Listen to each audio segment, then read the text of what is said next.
Welcome back, guys. My name's Ayth. In today's video we are going to be talking about the Division Season Pass, covering what you are going to get in the actual Division Season Pass, when you are going to get it, and most importantly, is it worth your hard-earned money to purchase the Division Season Pass. A lot of people don't have money to throw around every single game, every single expansion season pass, myself included in that, so that is a very important thing when considering the season pass, and that is something we're going to look at throughout this video. Now, this is my second time recording this video. The first time I did it very professionally, wrote a script. It sounded good, it felt good, but it didn't have something I wanted it to have. And that is just me openly talking to you. I didn't want to do it from a professional point of view. I know that's probably a better way to do it, but I just wanted to talk to you as one person to another, gamer to gamer, on whether or not I think the season pass is worth my money and whether I think it's worth anyone else's money. So with that being said, we're going to get into the video now. So what are we getting in the Division Season Pass? Now, the things we will be receiving first and foremost are the free expansions: the Underground expansion, the Survival expansion, the Last Stand expansion. Those three expansions are locked in. We know we're getting them. That's good. As well as that, we're going to be getting a monthly drop of some sort of monthly reward. I don't imagine that's going to be too big, but anything is better than nothing. Other games have done things like this before, and sometimes the monthly reward isn't great, and sometimes it's pretty cool. So that's something to look forward to, and that's something that's just a little extra that I like the sound of. In the trailer for the season pass, we also saw a sawn-off shotgun, so that's a pretty interesting thing to do. Just another nice little extra there.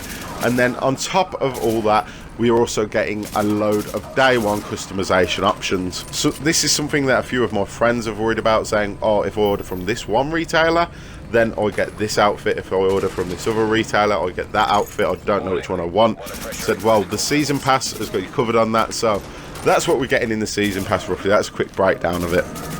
I'm sure a lot of you have seen what you're getting in it, but now we want to move on and talk about when we're going to be getting it. So an issue that myself and other people I've spoke to have had with season passes is a game will come out, you love that game, you're playing it a lot, you buy the season pass, you continue playing the game a lot and continue, still no content, you get bored, and then you leave the game and the expansions come out. So the money that you've saved through purchasing a season pass is actually a waste, because you are not then playing that content. So let's take a look at the year one plan for the Division.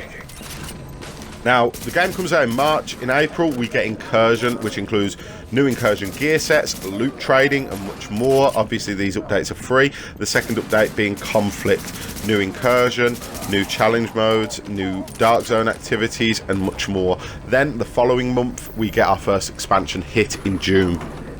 Now, what this says to me is that from the game coming out up until the first expansion, as you can see, there's constant content. That isn't something that you have to worry about running out of content, having nothing to do, and putting the game down and forgetting about it. You are going to have a steady stream of content up until the first expansion comes out. That is in June. The next expansion is scheduled for summer. Now, I kind of class June as summer in my head. Maybe July, August is starting summer properly, I don't know, but it's getting warm in June. I can see the summer expansion coming out again within 4 to 8 weeks of that expansion coming out. So you've got all the time to play that, do all that new stuff before the next expansion comes out.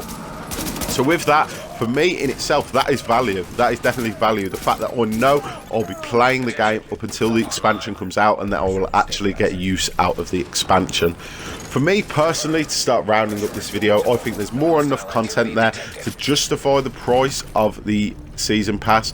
You can get it cheaper depending on different ways of going about it. Speak with your retailer, check with different editions that are around, but in terms of money, I think it is a very good investment. I think you're going to get a lot of return in terms of play time on this season pass, and it's something that I would highly recommend myself as someone who's bought of season passes in the past. This one to me just looks like the best one I've seen in a long time. So hopefully that has cleared a few things up, gave you a few ideas, and at least let you know what I'm going to be doing. If you enjoyed the video, feel free to leave a like, comment, subscribe, all that good stuff. As always, thank you for watching, and I'll see you tomorrow with a brand new video.